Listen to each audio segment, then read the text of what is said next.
Halo penonton, kali ini saya berada di Gedung Mary Riana Group. Yes. Ya, namanya itu ya. Ini adalah Ibu Mary Riana.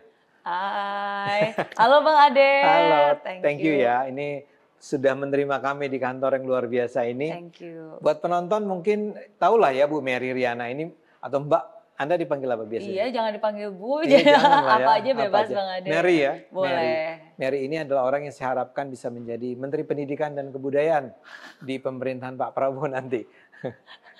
Amin, amin. Pokoknya apapun niat baik saya aminkan. Siap.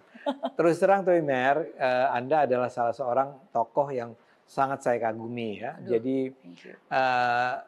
banyak sekali cerita tentang Mary yang nanti mungkin juga bisa di-share. Tapi paling tidak di awal saya baru tahu nih.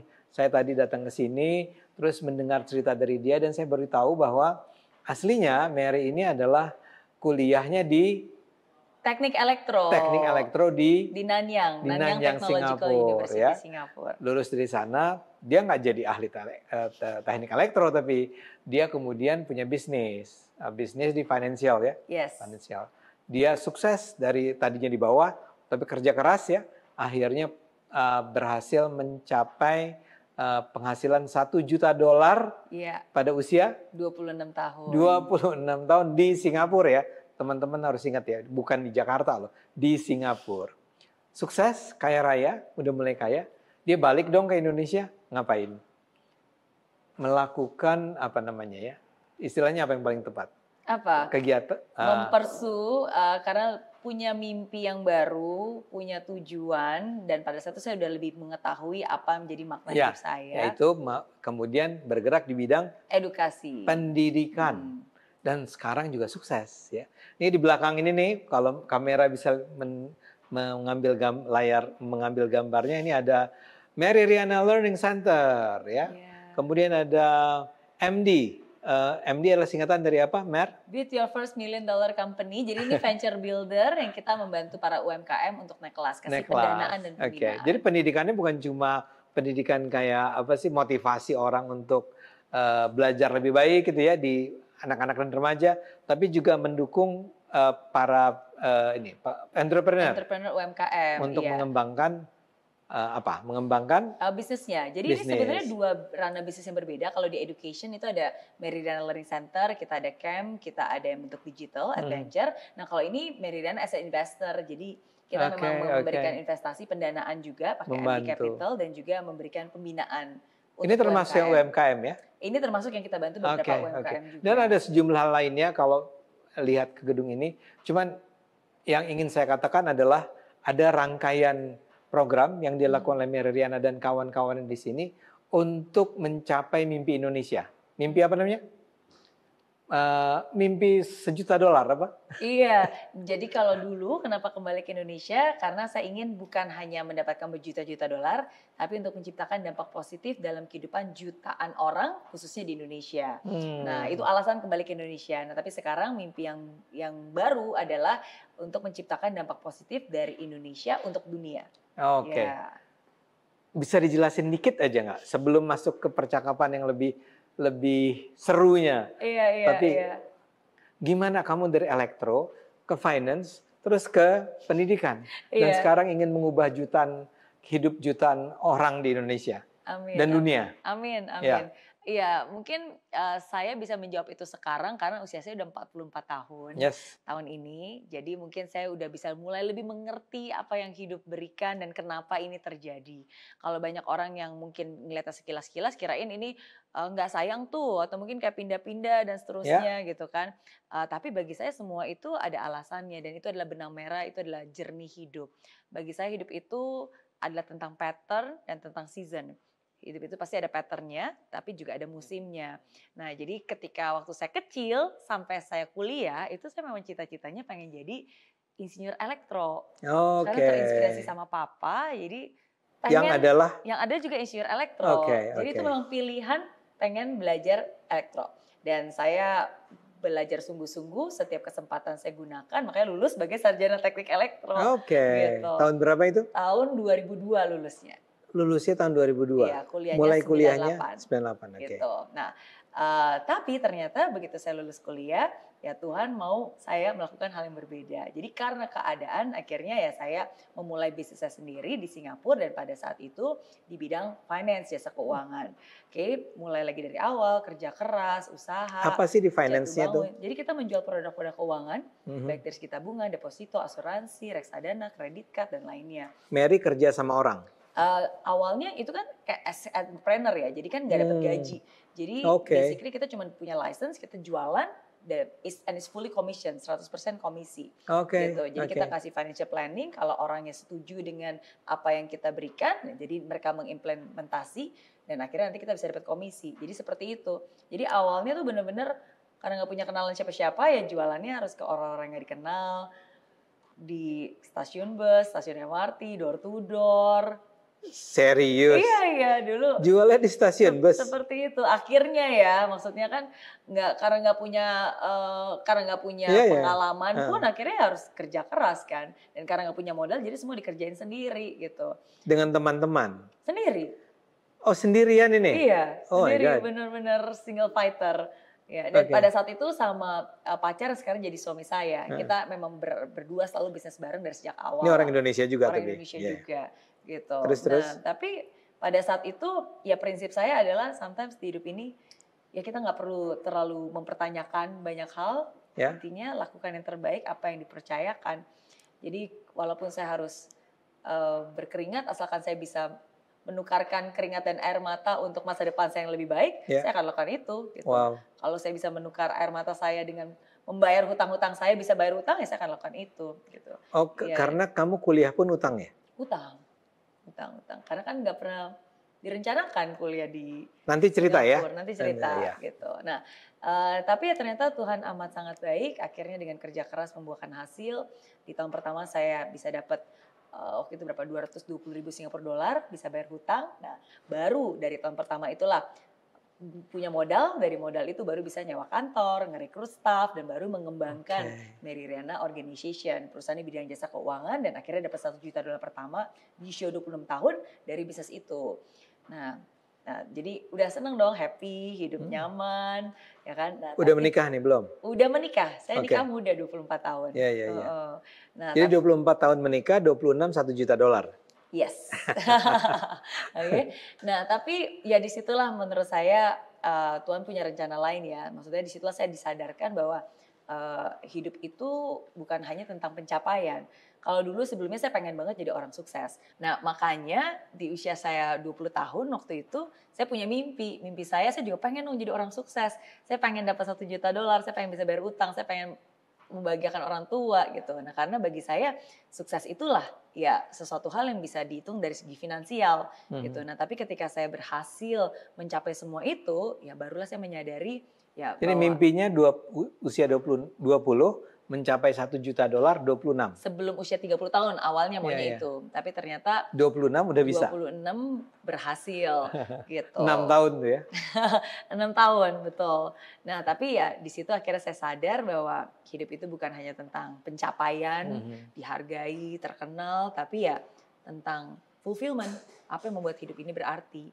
Nah, di situlah baru saya mulai mencari tahu lebih banyak lagi bahwa saya masih hidup, berarti apa yang Tuhan mau saya lakukan di hidup ini gitu. Tentang makna, tentang purpose, saya mencari tahu tentang apa passion saya, talenta saya. Kalau sebelumnya kan nggak pernah tahu tuh tentang ikigai lah, passion. Kerja ya kerja aja demi untuk bayar utang kan. Kerja itu bagi saya adalah pertanggungjawaban saya gitu. Ya tapi di situ saya mulai mengeksplor. Nah gara-gara saya mengeksplor, lebih tahu apa yang saya mau, apa yang saya bisa. Barulah akhirnya saya punya mimpi baru di usia 30 tahun. Saya bilang saya ingin bisa menciptakan dampak positif untuk jutaan orang khususnya di Indonesia. Nah, dan di situ kembali ke Indonesia dan bisnis yang saya pilih pada saat itu adalah saya ingin bikin di bidang edukasi. Soalnya si perusahaan yang di Singapura itu ditinggalkan? Saya jual. Fully exited, saya jual, kembali back for good ke Indonesia dan memulai sesuatu yang baru di sini. Dan gitu. Kenapa memilih pendidikan? Karena pendidikan yang mengubah hidup saya. Gimana itu maksudnya? Education changed my life. Iya, karena bagi saya jadi masa-masa ketika saya merantau hidup sendiri jauh dari orang tua itu masa-masa yang sangat sulit. Karena kan nggak pernah, kebayang ya, dan nggak pernah kepikiran. Dan satu kan masih labil sebenarnya, 18 tahun saya hidup sendiri. Jadi ada masa-masa down-nya di mana saya merasa underestimate myself, saya merasa nggak percaya diri. Pokoknya ada masa-masa kelam gelapnya lah pada saat itu, menyalahkan keadaan gitu. Ya sampai saya sadar bahwa ya hidup saya ada tanggung jawab saya, kesuksesan saya ada tanggung jawab saya, kegagalan saya juga tanggung jawab saya. Dan disitulah akhirnya saya mulai mencari tahu dan belajar tentang personal development, belajar tentang mindset, membekali diri saya sendiri dengan edukasi-edukasi yang mungkin bukan edukasi secara formal ya, pendidikan universitas, tapi itu education tentang hidup gitu. Bagaimana saya harus bersikap, bagaimana saya harus berpikir, apa yang saya harus lakukan. Kalau saya gagal berarti belajarnya seperti apa, tentang pattern orang-orang sukses gitu. And it changed my life. Jadi karena itu mengubah hidup saya, jadi saya merasa bahwa ini juga yang ingin saya bagikan, dan saya percaya edukasi juga yang akan bisa mengubah nasib seseorang gitu. Makanya kalau dari zaman dulu kalau kita di desa kan caranya ya pokoknya anak harus sekolah, harus mencari ilmu supaya nasibnya bisa berubah, nasib keluarganya pun juga bisa berubah. Jadi itu sih alasan kenapa edukasi dan kenapa anak-anak remaja usia 8-19 tahun, karena kebetulan saya juga punya anak, jadi pada saat itu anak-anak saya juga masih kecil, udah punya anak 2. Jadi ya sekalian mau ngajarin anak saya, kenapa nggak sekalian saya bagikan ke orang banyak juga. Project pertama Anda apa? Waktu itu kita bikin camp. Ya, karena camp waktu itu buat camp buat anak-anak remaja. Ngajarinnya camp apa itu? Life skill, makanya sebutnya life camp. Jadi 6 hari 5 malam. Jadi ngajarinnya life skill. Life skill itu saya bagi jadi 4. Kebetulan biar gampang diingat, MRLC kan Mary Riana Learning Center. Tapi MRLC itu money, yang ngajarin entrepreneur bagaimana orang bisa menghargai dan memanage uang. R-nya tuh relationship, bagaimana dia bisa memilih teman yang baik, bagaimana dia berkomunikasi, menghargai orang tua. MRL, L-nya itu tentang learning, karena ini adalah anak-anak remaja, tugas utama mereka kan belajar. Jadi bagaimana mereka belajar, caranya belajar. Bahwa belajar itu mengasihkan loh, dan cara-cara belajar itu seperti apa, tiap orang kan berbeda. Dan C-nya adalah karakter. Ya bagaimana mereka punya ketangguhan. Di hidup ini orang itu lebih banyak gagalnya daripada suksesnya, lebih banyak kalahnya daripada menangnya. Tapi kalau kamu kalah, apa yang akan kamu lakukan? Mindsetnya seperti apa gitu. Jadi ya hal-hal seperti ini yang saya mencoba untuk mengajarkan keterampilan tentang hidup 6 hari 5 malam di camp. Nah, jadi awalnya camp. Itu langsung sukses atau butuh waktu lama? Pertama kali kita bikin camp, lumayan itu artinya pada saat itu berapa ya, sekitar 200-an pesertanya. Peserta? Iya, anak-anaknya. Wow. Iya. Itu gimana caranya? Mungkin karena udah banyak yang tahu Mary Riana sebelumnya. Mary Riana sebelumnya apa? Kan saya kembali ke Indonesia kan tahun 2014. Tapi kan mungkin banyak orang yang sudah mengenal Mary Riana dari sebelumnya ketika mereka ngikutin saya. Jadi walaupun dulu saya memang tinggalnya di Singapura, tapi mulai dari sejak ada sosial media gitu kan, tahun 2010, itu cukup banyak orang-orang di Indonesia yang tahu, oh ada orang Indonesia juga nih yang sukses. Karena kan waktu itu pemberitaannya di Singapura kan bukan cuma di Singapura, tapi kan juga di Asia. Jadi ada beberapa liputan, terus habis itu juga pernah diundang di Kick Andy. Nah jadi walaupun sebelum saya back for good to Indonesia. Nah jadi dengan itu mungkin ada beberapa yang udah tahu, mengikuti.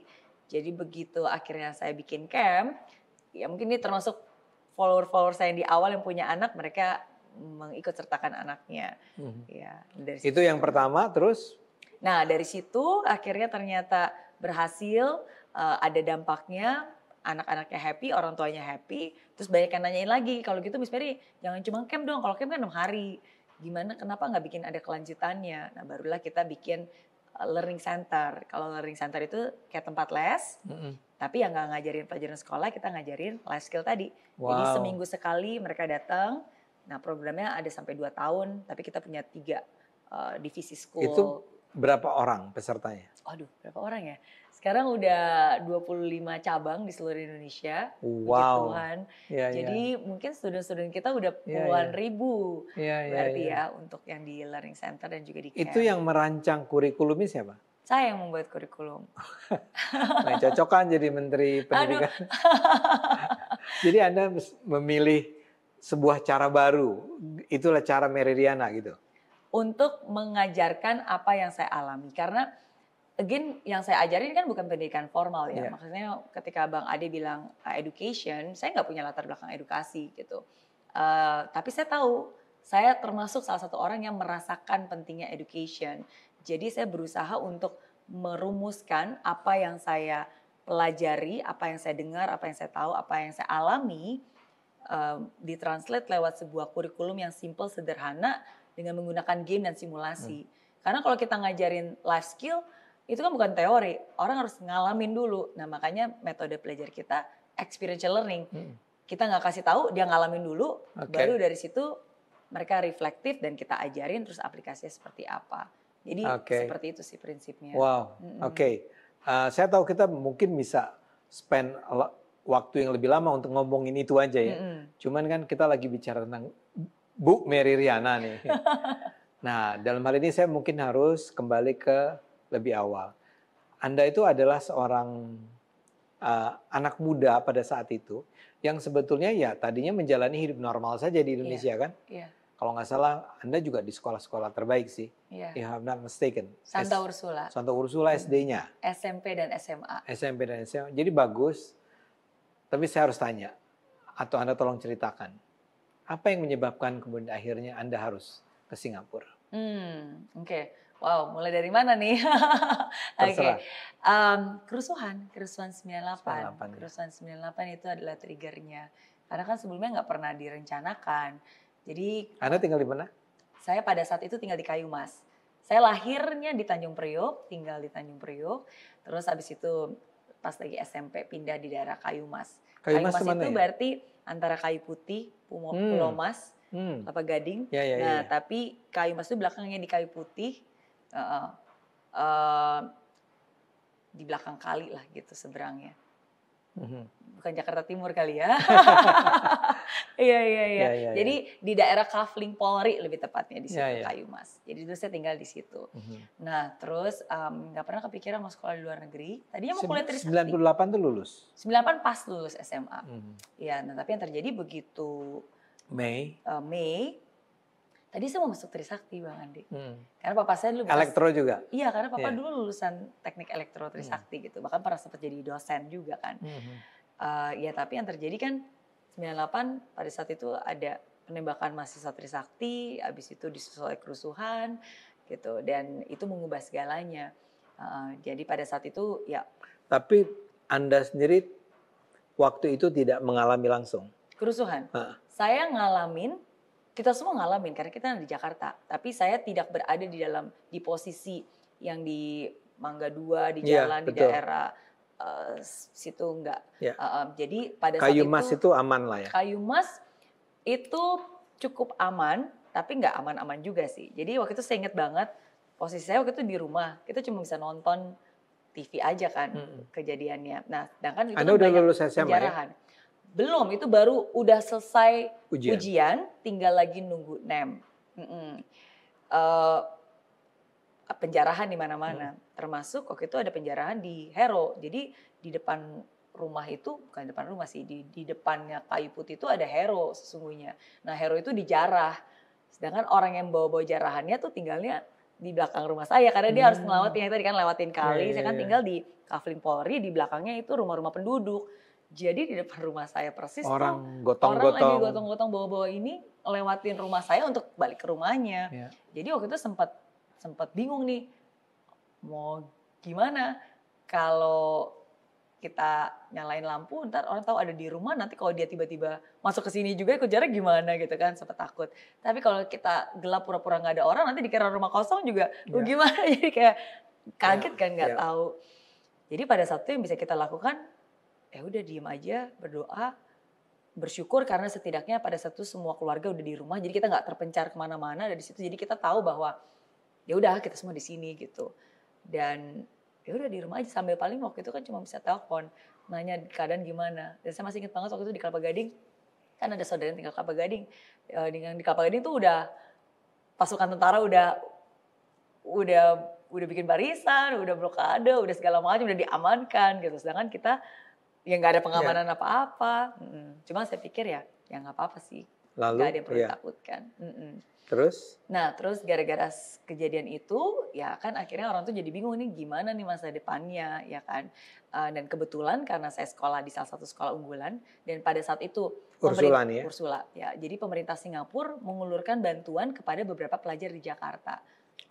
Nah, maksudnya mengulurkan bantuan apa ya? Jadi dia khusus di tahun itu, jadi dikasih akses untuk beberapa pelajar-pelajar yang memang mungkin berprestasi atau misalnya dia kerjasama dengan sekolah unggulan, jadi saya termasuk salah satu student yang bisa melanjutkan kuliah saya di NTU.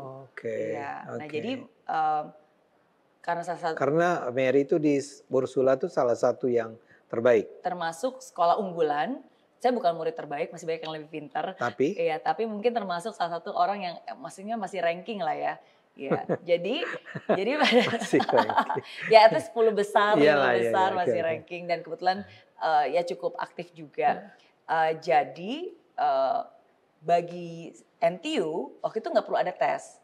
Jadi dia bilang untuk beberapa sekolah yang memang udah tahu kamu bisa kirim NEM. Jadi dia cuma ngeliat NEM terakhir aja.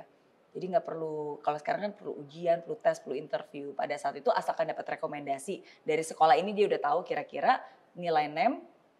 Udah kalau misalnya kamu dapat, ya udah kamu bisa masuk. Jadi ingat banget waktu itu begitu dapat nilai NEM, kirim. Papa kita cari wartel gitu ke sana kan waktu itu situasi itu udah setelah kerusuhan saya ingat. Tapi situasinya masih menegangkan karena kan nggak tahu gimana.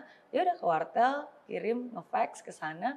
Ya terus tiba-tiba ternyata bisa dapat placement. Nah, cuma habis itu dikagetkan lagi Bang Ade. Karena dapat tempat untuk kuliah tapi ya nggak dibayarin, bukan beasiswa. Jadi harus bayar sendiri kan. Nah, baru di situ akhirnya keluarga cari bantuan pinjaman akhirnya dari pemerintah Singapura. Jadi dia nawarin kalau misalnya mau boleh tapi kamu apply hanya untuk beberapa keluarga yang memang dilihat kan apakah benar-benar membutuhkan atau enggak, perlu dibantu atau enggak. Ya udah akhirnya kita apply. Masih ingat nggak berapa? 40.000 Singapura dolar. Itu untuk? Itu untuk 4 tahun. Oke.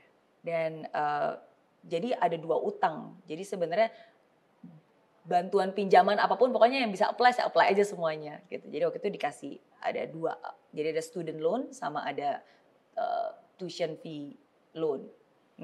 Tuition fee-nya berapa? Tuition fee-nya waduh nggak ingat. Pokoknya ingatnya totalnya 40.000. Jadi kalau totalnya 40.000. Oh 40.000 dua-duanya nih? Dua-duanya digabung. Oh iya. Jadi kalau tuition fee-nya itu biasanya dia cuma untuk bayarin 80% dari uang sekolahnya. 20%-nya masih harus dibayar sendiri. Biaya hidup masih terus bayar sendiri. Nah jadi selain itu saya ngambil lagi nih yang tambahan ekstra. Jadi buat biaya hidup? Buat 100% ditambah biaya hidup. Nah tapi sebenarnya itu bukan biaya hidup, itu uang saku lah. Jadi setiap bulan saya dapat $1.800 untuk uang saku selama di sana. Setiap 1 semester berarti 1 tahun 3.600. Kali 4 berarti 12.000. Ya kira-kira gitulah. Jadi memang ke sana sendirian, tempat tinggalnya sendiri? Di dorm, di asrama. Oh di dorm, itu bayar juga? Di asrama bayar juga. Oh karena bayar kuliah tadi termasuk di dalamnya dorm nggak? Enggak. Okay. Ya, jadi uang kuliah itu udah langsung. Jadi kan kalau tuition fee dia langsung bayar. Jadi uangnya nggak dikasih ke kita, dia akan langsung bayar ke universitas. Nah tapi yang 1.800 per semester itu dikasih. Nah tapi dari 1.800 itu harus bayar ini, bayar itu. Nah gini, Mary itu tadi kan ranking di kampus, di sekolah. Berangkat tapi ke Singapura sendirian. Dan harus berutang berapa tadi? 40.000 Singapura. Iya. Waktu itu gimana ceritanya? Rasanya itu gimana? What did you do at that time? Iya. Nah, jadi saya berangkatnya sendiri, tapi ternyata di sana kan kayak tadi Singapura mengulurkan bantuan kepada banyak pelajar di Indonesia. Jadi sesungguhnya pas lagi kita ke sana tuh udah rombongan dan itu adalah batch di mana orang Indonesia paling banyak. Jadi ketika kita ngeliat ke senior-senior kita, satu senior selama bertahun-tahun di sana paling orang Indonesianya mungkin cuma 4 atau 5 yang bisa kehitung jari.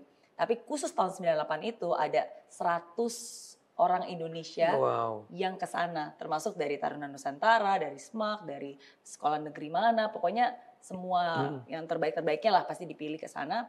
Jadi 100 orang Indonesia ngumpul di sana waktu itu. Ya saya termasuk salah satunya. Jadi banyak teman juga lah ya. Jadi banyak teman, tapi kan banyak temannya setelah kenal di sana dan ketemu di sana gitu. Tapi ya sendiri tadi, maksudnya saya sendiri, ya saya harus meninggalkan orang tua saya, adik-adik saya, dan harus memulai hidup sendiri di sana. Ya, dan nggak mudah karena ternyata uang yang saya pikir adalah uang hidup, ternyata bagi mereka itu uang saku, uang tambahan, dan itu nggak cukup untuk biaya hidup. Jadi untuk bisa hidup gimana? Untuk biaya hidup, ngirit, ngutang. Puasa, nggak makan, keliling kampus cari makanan gratisan. Maksudnya apa tuh? Iya, ini penemuan terbaru saya waktu itu ya. Jadi kalau di kampus itu kan suka ada acara. Kalau acara itu biasa ada refreshment. Jadi misalnya kayak ada acara pertemuan agama. Ya, cuma kan paling kue bukan? Oh iya lumayan, kadang-kadang ada kue, kadang-kadang ada bihun goreng gitu kan. Ya, jadi dan itu acaranya selalu sore. Jadi setiap hari ada? Enggak setiap hari. Makanya akhirnya begitu saya tahu ada 1 atau 2 di mana-mana, akhirnya udah saya pergi ke adminnya school, ke kantor office-nya.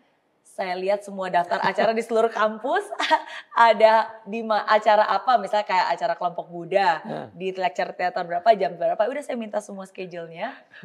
Ya udah, jadi itu adalah daftar hari makan saya. Karena acaranya sore, jadi ya udah, jadi pagi sampai siang sampai sore ya puasa lah, nggak usah makan karena tahu nanti malam kan ada acara gitu. Jadi kamu kuliah bisa tanpa makan ya?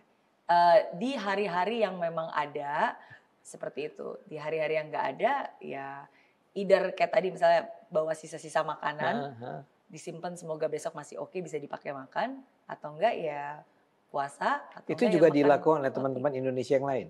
Ada beberapa. Jadi kadang-kadang kita termasuk rombongan yang ya udah nyari kemana-mana. Iya. Oke. Ya, cuma ada juga yang ya memang berkecukupan yang makan di kantin. Ketika itu Anda belum terlibat dalam bisnis finansial itu? Belum, kan masih kuliah. Iya, artinya belum betul-betul cuma sekolah. Sekolah. Oke. Sekolah. Orang tuamu tahu bahwa itu yang terjadi? Mereka tahu saya kuliah, tapi mereka nggak tahu bahwa saya harus ngirit-ngirit seperti itu. Puasa gitu enggak? Puasa, atau misalnya kayak makan roti di toilet gitu, atau harus kerja. Kenapa makan roti di toilet, kenapa? Oh, karena itu yang paling murah bekal yang saya bisa bawa. Jadi Bang Ade, waktu zaman dulu kan nggak bisa financial planning ya. Jadi cara saya ngirit simple. Setiap minggu begitu pulang gereja, saya akan pergi ke ATM terdekat. Ngambil uang, mata uang terkecil yang saya bisa diambil di ATM itu $10 Singapura.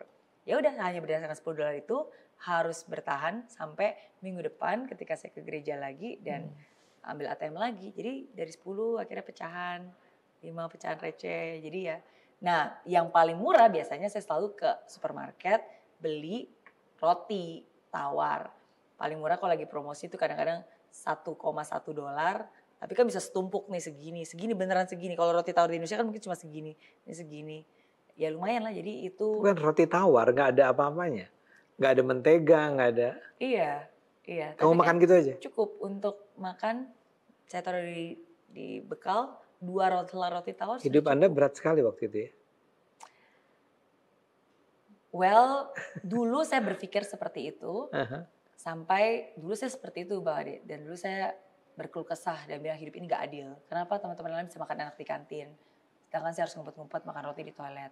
Kenapa orang lain bisa gampang gitu hidupnya, saya harus terpisah dari orang tua gitu.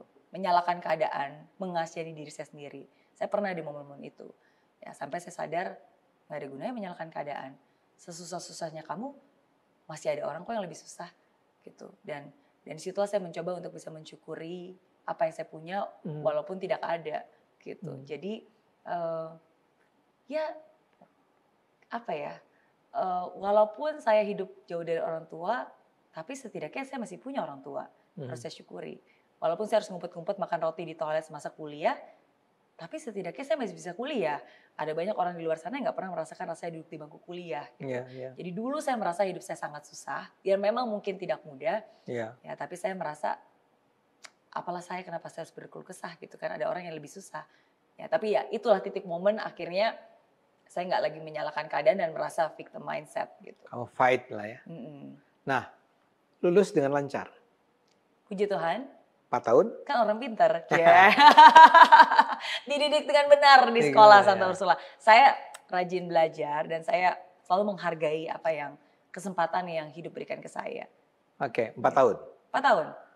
Lulus nggak bergerak di bidang elektro lagi? Enggak. Gimana ceritanya? Waduh, itu panjang lagi ceritanya. Tapi singkatnya adalah saya pikir saya pengen lulus sebagai sarjana teknik elektro dan kerja sebagai insinyur elektro. Ya, tapi balik lagi karena saya punya mimpi, pengen punya kebebasan finansial sebelum usia 30 tahun dan saya ada hutang harus saya bayar. Jadi dengan hitung-hitungan saya pakai logika, kalau menurut Bang Ade harus pakai logika. Saya bikin perhitungan, saya pakai logika, kalau saya kerja jadi insinyur elektro dengan gaji yang saya dapat, dipotong biaya hidup dan seterusnya, itu nggak akan mungkin untuk bisa bayar hutang aja butuh waktu 10 tahun untuk bayar hutang-hutang saya. Nah sedangkan lebih dari 10 tahun, usia saya udah lebih dari 30 tahun. Saya masih nggak punya tabungan karena semua uang gaji saya pakai untuk bayar utang, masih nggak punya mobil, nggak punya rumah gitu kan. Ya jauh sekali berbeda dengan apa yang saya impikan. Nah disitulah saya sadar bahwa ya udah kamu mau pilih mana nih? Mengubah mimpinya karena ini gak realistis tapi tetap ada pekerjaannya, atau mengubah pekerjaannya tapi tetap ada mimpinya. Ya saya pilih yang kedua. Mengubah pekerjaannya. Mengubah pekerjaannya tapi tetap ada mimpinya. Tapi bagaimana kemudian Mary akhirnya memilih finance? Waduh, itu lika-liku jatuh bangun. Ya, tapi singkatnya ya udah kalau saya nggak kerja sama orang berarti saya harus kerja sendiri. Mimpinya jadi pengusaha. Tapi ternyata nggak mudah, banyak jatuh bangun, ditipu orang juga pernah. Jadi itu ketika apa? Itu ketika di tahun keempat saya mulai tersirat pengen jadi entrepreneur. Jadi di tahun keempat setelah saya kerja magang ke tahun keempat, ya saya mulai udah kalau gitu pengen mulai bisnis. Ya, akhirnya udah saya mulai mencari bisnis tuh, mulai bisnis banyak lah. Sorry, tadinya kerja ya? Tadinya magang. Tahun ketiga saya magang. Magang di perusahaan semiconductor Micron. Magang itu bagian dari kuliah saya. Nah dari situlah baru saya ngelihat bahwa oh ternyata hidup sebagai seorang engineer tuh kayak gini. Terus saya moving forward nggak cukup nih sepertinya untuk mencapai mimpi saya. Sorry, kenapa nggak pulang ke Indonesia? Oh pertama karena nggak bisa, karena saya punya utang dengan pemerintah Singapura. Salah satu ikatannya adalah kamu harus berkontribusi terhadap negeri ini. Jadi saya ada ikatan kerja, saya nggak boleh meninggalkan Singapura. Saya harus di sana minimum 3 tahun. Gitu. Dan kedua pada saat itu ya saya merasa potensinya lebih banyak di Indonesia karena kan di Singapura karena Indonesia yang pada saat itu kan lagi belum terlalu banyak masih chaos ya 2002 pada saat itu lulus. Iya.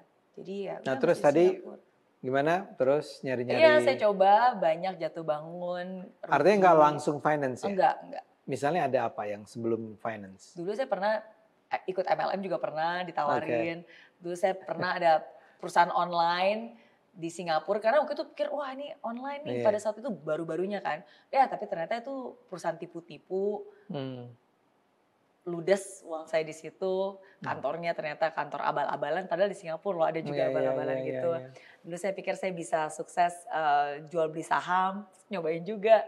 Tapi ternyata ludes juga. Jadi banyak jatuh bangunnya. Nah sampai akhirnya ya udah saya terjun ke dunia sales.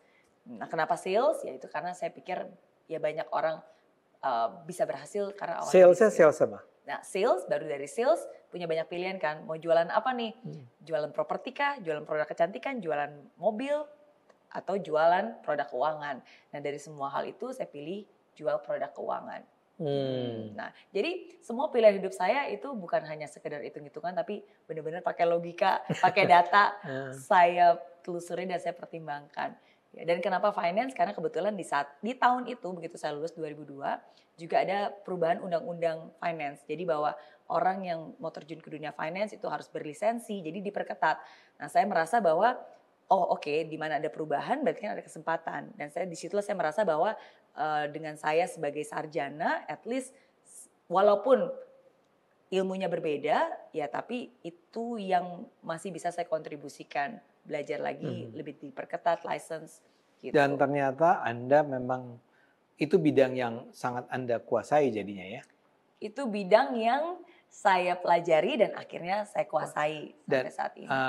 Apa menurut Anda yang dengan jawaban ringkas kunci dari $1 juta itu? Bagi saya itu sebuah pembuktian bahwa kerja keras membuahkan hasil, air mata dan keringat. Jadi terutama sia-sia. Kerja keras saja ya? Kerja keras dan setia pada prosesnya. Iya. Karena pada saat itu Bang Ade, ya. Dan Anda sudah berkeluarga ketika itu ya? Pada saat itu saya lulus kuliah 2002, udah sama-sama nih mau terjun ke bisnis. Tapi pada saat itu kita pengen, udah tunangan, tapi belum nikah. Kenapa? Karena kita pengen menikah dengan penghasilan kita sendiri. Jadi akhirnya 2004, setelah 2 tahun merintis, baru akhirnya kita nikah. Punya anaknya 2008. Karena pada saat itu bisnisnya masih baru awal, dan itu keputusan karena kita benar-benar masih mau memfokus merintis bisnis ini. Jangan punya anak dulu gitu ya? Iya, jadi ya by priorities. Oke, Anda akhirnya sukses lah ya, jadi entrepreneur finansial di situ. Iya. Ketika Anda akhirnya memutuskan pulang, itu karena disuruh pulang, dipanggil atau apa? Iya, nggak pernah disuruh pulang, bahkan orang tua termasuknya mama termasuk salah satu yang ngapain pulang kan udah enak di sana gitu. Oh dekat juga ya? Iya gitu. Kalau mau enggak, itu mimpi lah yang membawa saya kembali ke sini. Kenapa misalnya pas pulang itu Anda tidak melakukan edukasi finance, business finance? Iya. Oke, banyak yang nawarin, kenapa enggak kalau gitu misalnya dibikin agency aja di sini atau enggak jualan produk-produk finance karena kan latar belakangnya seperti itu. Tapi enggak, karena saya merasa hidup memberikan saya kesempatan. Kalau sebelumnya saya bilang kan, saya lulus kuliah, saya kerja itu bagi saya itu karena keadaan. Keadaan yang membuat saya akhirnya terjun ke sales, akhirnya di bidang jasa keuangan. Dan saya bersyukur, saya nggak pernah selalu meregret apapun itulah. Tapi ketika saya kembali ke Indonesia, saya punya mimpi yang baru.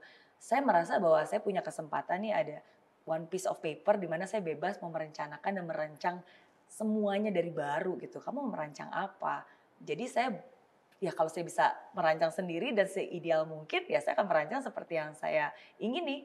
Edukasi, karena latar belakang saya dan saya juga suka sesuatu hal yang memang nggak dibayar pun saya akan selalu belajar dan terus ingin mengajar dan berbagi. Dan anak-anak, jadi itulah yang kita rancang. Jadi bukan di finance, di education, ngajarnya pun life skill. Karena itu yang menurut saya penting. Mer, saya mau kembali ke 98 ya.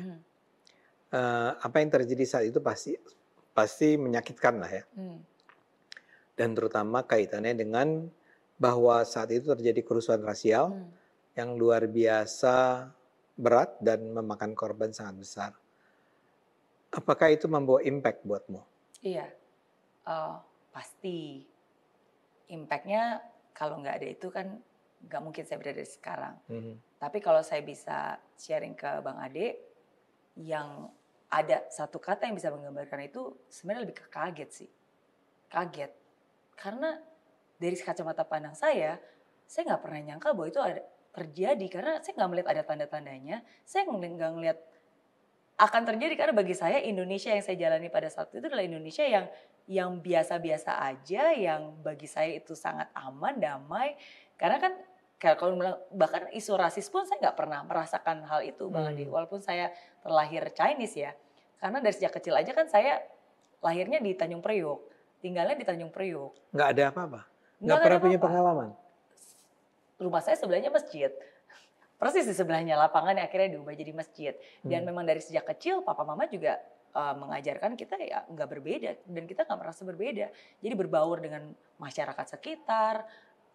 Bener-bener nggak pernah merasa rasis atau dibedakan atau bahkan kayak apa bisa dikata-katain sama sekali enggak gitu. Jadi saya nggak pernah merasakan seperti yang tiba-tiba kejadian kok tahun 98 seperti kayak gitu. Dan bukan hanya itu, maksudnya ketika saya sekolah pun di Santa Ursula, SMP, SMA. SD kamu di mana? Don Bosco. Oh iya. Iya, Don Bosco Pulau Mas. SMP, SMA Santa Ursula. Itu benar-benar Indonesia kita bergaul sama siapapun. Saya ke sekolah pun juga naik kendaraan umum, naik mikrolet, naik bus, lewat Senen atau kadang lewat Jalan Pemuda gitu. Nggak pernah sedikit pun kayak merasa bahwa saya Cina ataupun diledek atau diperlakukan berbeda. satu-satunya yang berbeda dulu dan sekarang adalah kalau dulu pas lagi Imlek harus bolos karena bukan libur. Itu doang. Iya. Sekarang udah jadi hari libur gitu. Nah jadi ketika tahun 98 itu terjadi, buat saya itu sungguh-sungguh kaget banget. Bener-bener kaget. Karena sama teman baik-baik aja, sama tetangga baik-baik aja nggak pernah dilakukan. Kenapa sampai segitunya gitu? Iya, nah cuman kan saat itu saya nggak ngerti kan. Ya sekarang ketika tahu ya kita kan tahu bahwa itu itu sesuatu yang di-create ya. Itu bukan sesuatu hal yang memang dari natural gitu. Ya, jadi kalau buat saya itu sih yang akhirnya. Nah, oke. Itu adalah 98. Kamu kaget, tapi kamu kemudian pindah kan? Iya. Dan antara alasan pindahnya juga barangkali ada kekhawatiran tentang rasial. Kekhawatiran akan masa depan sesungguhnya. Karena masa depan ya apalagi mungkin karena saya anak perempuan satu-satunya, jadi mungkin selain masa depan ini mau gimana nih masa depannya nanti Indonesia seperti apa? Karena ada semacam ketidakpastian. Ada ketidakpastian gitu. Yeah. Apalagi pada saat itu mungkin dari segi keselamatan, walaupun mungkin saya nggak merasa, tapi kan ancaman itu ada sesungguhnya di sekitar. Jadi ya mungkin orang tua pengen cari alternatif dan kebetulan karena ada bantuan dari pemerintah, Singapura. Ada kesempatan, akhirnya ya udah diusahakan. Gitu. Oke. Anda kemudian dari sana kan sekolah di Singapura. Yeah. 4 tahun dan kemudian sukses lagi sampai akhirnya tahun berapa pulang ke Indonesia? Back for good-nya 2014. 2014. Yeah. Anda melihat tidak masih adanya sentimen-sentimen rasialisme di Indonesia? Iya, karena Indonesia yang saya lihat itu Jakarta, karena saya tinggal di sini, jadi saya nggak merasa, saya tidak melihat seperti itu. Tapi mungkin ya saya berbicara dari kota ya. Saya yakin mungkin di beberapa pelosok mungkin ada di beberapa tempat yang merasakan adanya seperti itu. Ya, tapi satu hal yang membuat saya ingin dan memutuskan untuk kembali ke Indonesia karena Bang Ade dari sejak tahun 2010 itu saya kan bolak-balik Singapura walaupun belum back for good ke Indonesia, tapi saya hampir setiap minggu saya bolak-balik dan setiap kali saya bolak-balik ke Jakarta ke Singapura saya melihat perbedaan. Saya melihat ada yang berbeda. Contohnya misalnya ketika saya ke bandara, ternyata sekarang tempat sampahnya dibagi jadi 3, ada organik, ada ini. As simple as that. Misalnya terus tiba-tiba ada wifi-nya udah lebih bagus. Nah intinya setiap kali saya kembali, saya ngelihat ada perbedaan. Berarti kan someone is doing something to make this Jakarta, Indonesia growing and better. Nah dari situlah saya mulai melihat bahwa ya Indonesia yang saya tinggali udah berbeda dengan Indonesia yang saya lihat saat ini gitu. Ada dorongan, bukan cuma keinginan, tapi ada improvement, pertumbuhan, dan itu semakin lebih baik. Jadi itu yang membuat saya kembali. Itu yang menyebabkan Anda sangat optimistis tentang Indonesia ya? Itu yang membuat saya kembali ingat akan janji saya. Dulu Bang Ade pas lagi masa-masa susah, salah satu ucapan saya di saat saya ulang tahun ke-20, saya mimpi, saya bilang, ya pokoknya suatu saat nanti kalau saya kembali ke Indonesia, saya harus kembali ke Indonesia sebagai orang yang sukses. Nah, jadi ada momen di hidup saya di mana pas saya udah sukses di Singapura, terus kapan kamu balik ke Indonesia? Jadi diingatkan lagi gitu bahwa ya kamu harus balik gitu. Jadi itu yang membuat saya ingat akan janji saya dan justru itu yang membuat saya merasa bahwa Indonesia tuh lebih membutuhkan hal yang seperti ini. Karena sebelum saya kembali ke Indonesia, Bang Ade, saya lebih banyak speaking engagement-nya tuh di Singapura, Malaysia, Vietnam. Dan it's good gitu. Cuman ketika beberapa kali saya kembali ke Indonesia, saya ngerasa justru hal seperti ini, kenapa saya bagiin ke negeri orang, kenapa nggak saya bagikan ke Indonesia? Karena mereka di sini akan sangat haus gitu, akan hal-hal seperti ini gitu. Ya, jadi itu salah satu dari begitu banyak alasan yang Tuhan tunjukkan, yang saya rasakan, yang saya lihat sendiri, yang akhirnya membuat saya memutuskan kembali ke Indonesia. Tapi soal misalnya, taruhlah sekarang isunya bukan soal isu Tionghoa ya, tapi isu agama misalnya. Anda tidak melihat atau merasakan atau khawatir dengan adanya misalnya kecenderungan-kecenderungan kayak yang tadi saya nih, sebelum ini kita ngobrol dulu nih ya buat nonton soal ada MUI yang bilang jangan ucapkan salam lintas agama gitu ya, atau ketika kasus Ahok tahun 2016 Anda di sini kan di Jakarta, Anda nggak melihat itu sebagai sesuatu yang layak dikhawatirkan? Iya, mungkin karena saya bebel ya, bebel artinya gini Bang Ade, artinya, jadi ada yang namanya circle of concern, ada yang namanya circle of control gitu. Nah, bagi saya, kalau buat saya pribadi, itu memang adalah sebuah concern gitu. Tapi karena saya selalu mungkin berprasangka baik, artinya setiap kali saya ngelihat orang atau ngelihat sesuatu, saya berpikir oh ya udah, mungkin itu pemikirannya dia, nggak apa-apa gitu, asalkan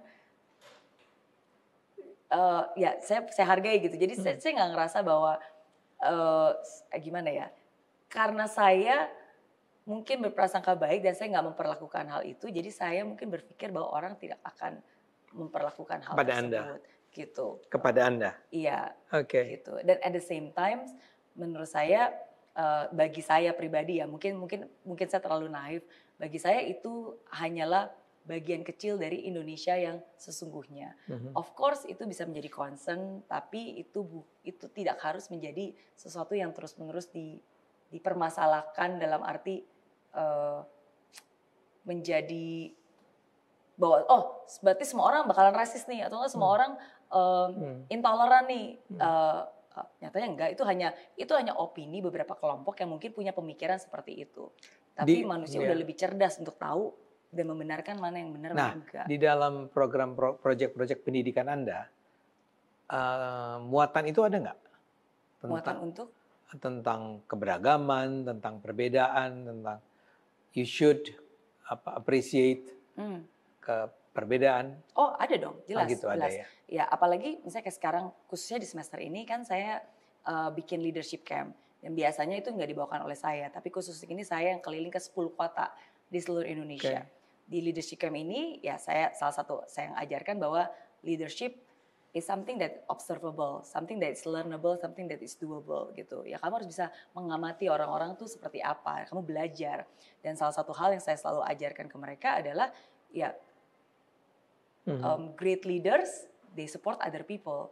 Jadi nggak peduli kamu warnanya apa, warnanya karena again kalau kita kan main simulasi ya. Jadi kalau di permainan kita kan mereka memang bagi jadi kelompok-kelompok punya warna dan mereka berkompetisi gitu. Tapi di akhir di ultimate test, di hari kedua ultimate test yang saya bilang kepada mereka, dari situ ya sesungguhnya permainan yang saya ingin ajarkan adalah untuk cara menang game. Kamu nggak bisa ngelihat nih warna baju kamu apa, karena kalau kamu masing-masing cuma membantu yang warnanya kamu aja, kamu nggak akan bisa menang game ini gitu. Dan tidak perlu sempurna untuk menjadi berguna. Setiap orang punya ketidaksempurnaannya sendiri, ya tapi kamu masih bisa berguna. Jadi keberagaman untuk selalu mau membantu, walaupun itu musuh kamu, walaupun kita berbeda, berkompetisi dan berbeda pendapat, tapi when it comes to chaos, ketika ada bencana, apa yang akan kamu lakukan? Gitu. Dan itu kita simulasikan lewat game ya. Mer, saya kasih contoh nih ya, masalah yang bukan masalah. Saya pernah membaca cerita tentang Anda itu diperlakukan dengan tidak adil di media sosial. Misalnya saja, tiba-tiba beredar cerita bahwa menurut Mary Riana, dan videonya ada tuh, ya, Indonesia akan bubar. Ya?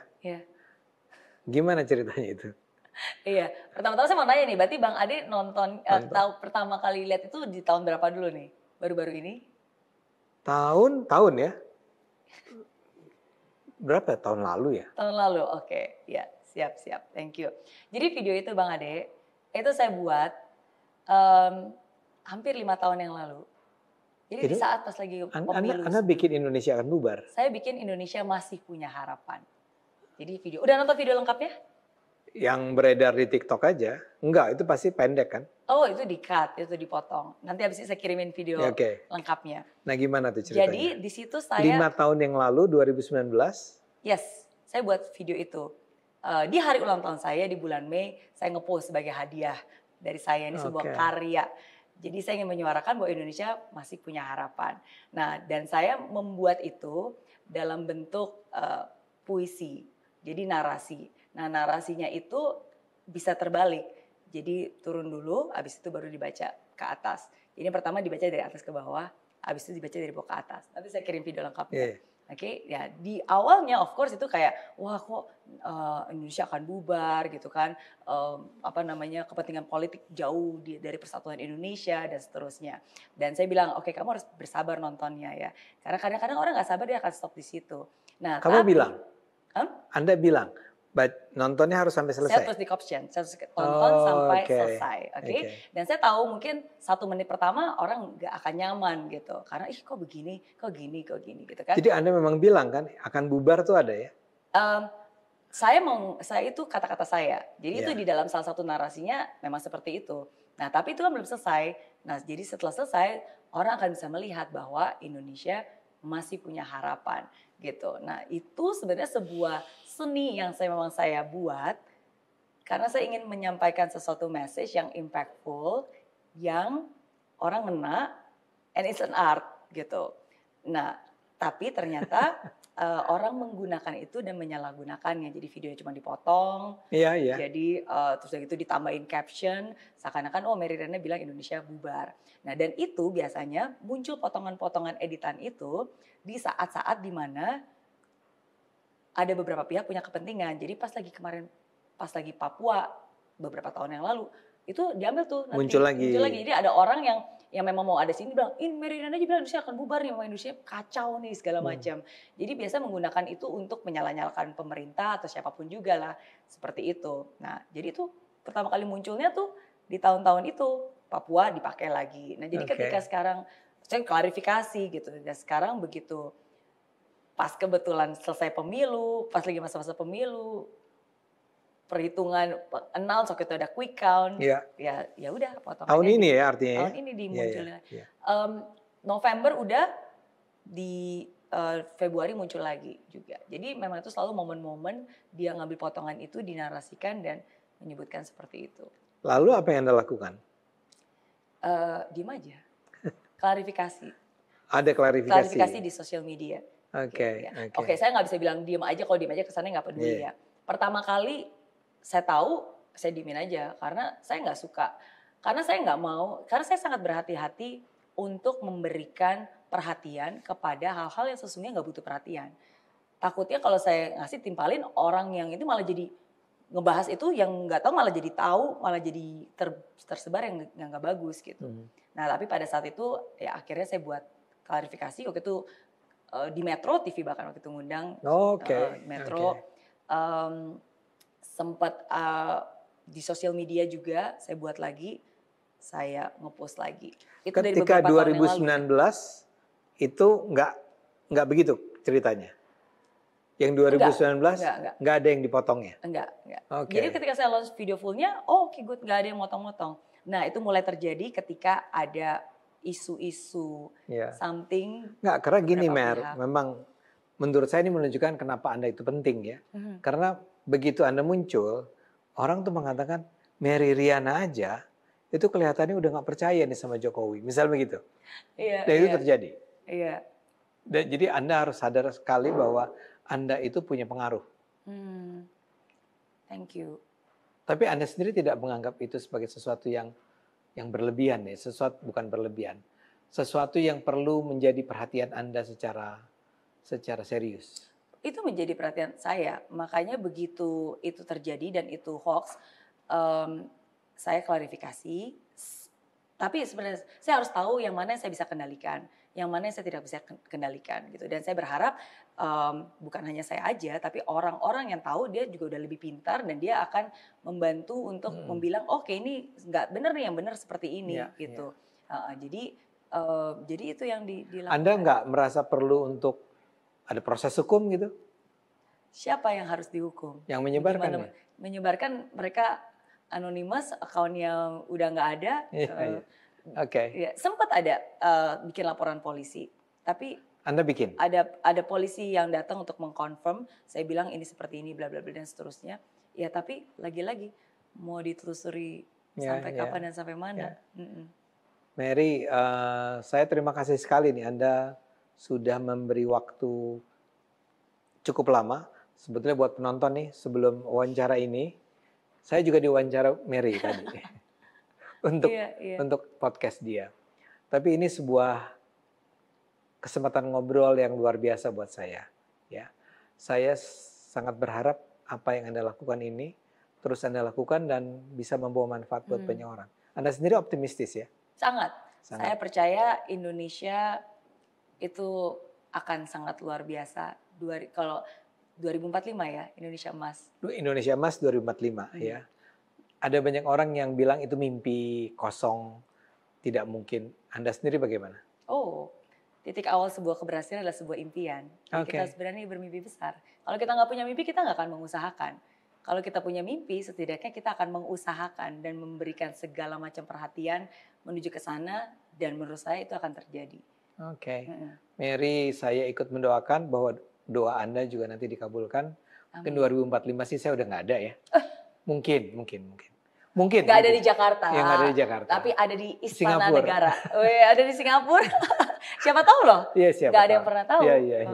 Iya. Siapa tahu di Istana Negara membantu Pak Prabowo. Siap. Amin. Anda juga ya. Terima kasih sekali atas bincang-bincang yang sangat berharga ini. Saya jadi kenal Anda nih sekarang.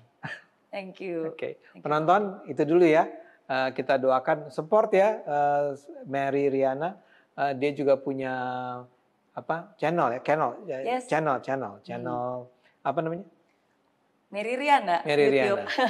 Bukan, itu apa yang tadi disampaikan oleh Mary di berbagai project dia nih, mendidik, memotivasi, mengencourage orang, itu bisa ditonton di acara-acara tersebut. Amin. Thank you Mary. Thank you, sampai ketemu. Thank you Bang Ade. Oh ya, saya dapat hadiah ini. Film Mary Riana, film 2016 ya. 2014 ini. Dan ini yang luar biasa juga, Mimpi $1 Juta, bukunya Bu Mary Riana. Bukunya Mary Riana juga. Thank you. Sama-sama. Sampai ketemu ya. Sama-sama.